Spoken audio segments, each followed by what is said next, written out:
This is how I blend color pencils. I start shading with the darkest area and the shadows of the skin.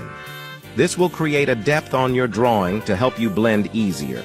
And it's best if you're applying a light pressure because you will need a lot of layering. After shading the dark areas, I will start to layer it with another pencil. This time, I'm using a much lighter pencil. I layered it and overlapped the colors to each other to create a blending effect on the paper.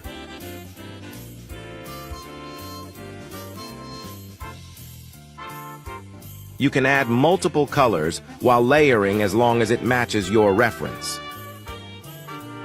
After layering, I move on to the burnishing stage, using the lightest color to smooth and blend all the layered colors together. During this step, I apply slightly more pressure, but not too hard, to allow for additional colors if needed.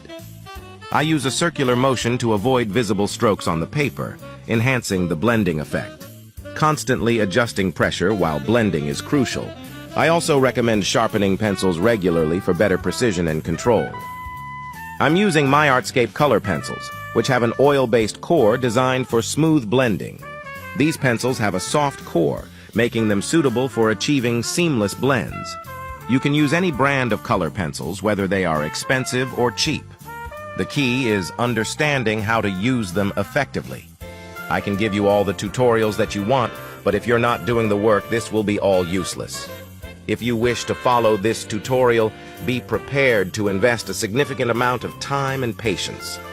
This technique is not suitable for everyone.